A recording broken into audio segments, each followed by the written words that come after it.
the crowd will go crazy if Carpenter gets past McLaughlin and enters the fray to mix it up with the leaders.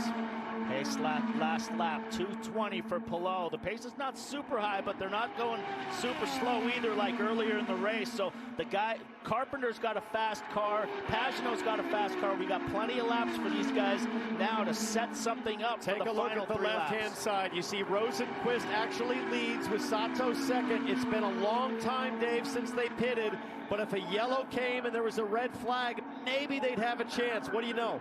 Lap 158 was when Rosenquist last came to pit road. At that time, I checked with Billy Vincent, his strategist. He said we would need 7 laps of caution to make it to the end, and that 7 laps of help. And so that doesn't look like it's going to happen here. We'll see what Rosenquist has left in the tank, Kevin. And I think a yellow is about the only hope for Takuma Sato. I get the sense they've given up on making it to the finish. But if a yellow comes out with 6-7 laps to go, it would probably finish under yellow. So they'll stay out as long as they can. Last lap for Rosenquist was a 2:12. The leaders are running 2:20, so they might even be able to chase them down. Palou again weaving down the front straightaway trying to break that draft. There goes McLaughlin. He bails out. He pitted on 159. He needs fuel. What a run by Dreyer and Reinbold. Sage Karam. Karam is in the top 8. That is a phenomenal run for that one-car team, one race. But the action is here. Palou, Castro, Neves, O'Ward, and Pagenaud, and maybe, just maybe, Ed Carpenter could get there, but he's running out of laps. And Paul, the swerving from Palou is getting more and more severe. Well, we're coming down now to 7 to go, so as we get down to 5 to go, it's going to get even more aggressive. If Pagenaud wants this win, he needs to start making a move here before 5 laps to go. On your bumper, clear in. Alex Palou had a monster crash right here in practice, and it destroyed the right-hand side of this NTT Data Honda. The Chip Ganassi Racing team said the left-hand side was so good. We've been working on this car for so long. We feel we can fix the other side, and they did, Marty, beautifully. And look how well he has led. All that effort to save the primary tub, worth it. I asked Alex Palou yesterday about being in this very position. What would you do? He said, honestly, early last week, I had no idea. As you see Felix Rosenquist coming to pit road, he gives up the lead. Now just Takuma Sato on that strategy as Helio Castro Neves goes for the lead.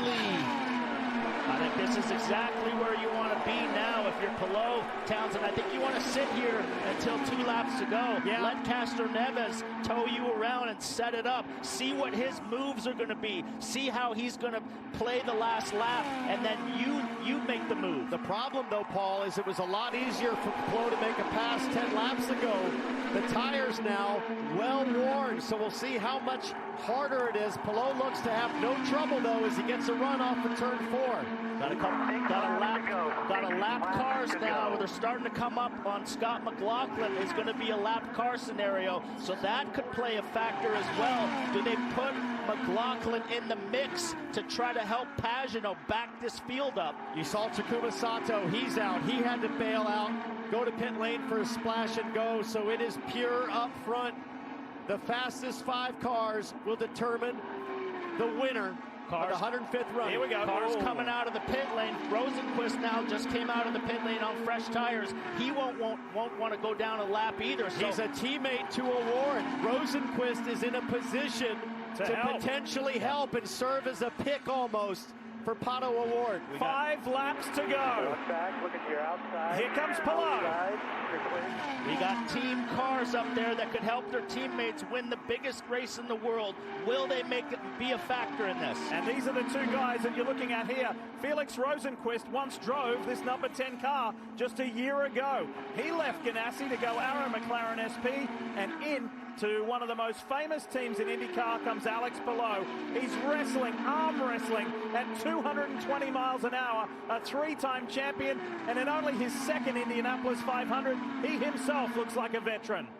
More to go. Scott McLaughlin, I think, is safe from being lapped. The spoiler here could be Felix Rosenquist, but right now, Alex Palou is drafting off of a guy, Townsend, who's got brand new tires, and he's pulling away right now from Castro Neves because he's towing along with a guy who's got brand new tires. Look at that. Rosenquist has new tires, but he also has next to no fuel. They only had to put a splash into it. Through here,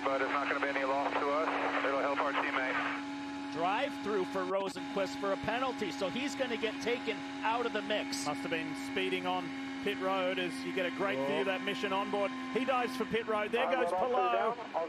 And just 7.5 miles left in this Indianapolis 500. I wonder if Castro Neves is now struggling. Now that we're at the end of the tire life, does Castro Neves have enough to make a move towards the end? Castro Neves made a move on Palou at the end of the last stint when they were in traffic, but right now it's a clear road. This is going to be a 5-car shootout to the end of the race. Helio Castro Neves in the Auto Nation Sirius XM Honda for Meyer Shank in his 21st Indy 500. It's on. Castro Neves can do it, I think. Here we go. 2 laps to go. 2. Here it comes. Outside, that is bold. Turn one, Helio. Don't lose too much ground, Palou. Get back in line, get down low, get some clean air on your wing, get a run, set it up for the last lap. Paul, I think Castro Neves has to start driving a line he doesn't normally run, which is all the way down over the white line. Take the air away from Palou to the inside. Don't let him get any more front grip than he needs. He's right there, Castro Neves. Look at all this lap traffic now. Boy. Lap traffic will become a factor as they come up on these. Look at that pack of lap cars going slow. This is going to be crazy. White flag. My goodness. Helio Castro Neves has to weave his way through here under the ultimate pressure. Got to set this up. Palou's got to just back it off here and set this up off of turn 2. This is where it's going to happen. Final lap out of turn 2. Onto the backstretch for the final time. Can Castro Neves weave his way around with a move that Ryan Hunter-Reay put on him many years ago? He sticks behind RHR. Now here Palou. Palou gets closer. There's a 4-time win on the line for Helio Castro Neves. Look at the crowd. They know history's on the line. Welcome to the 4-time club, Helio Castro Neves.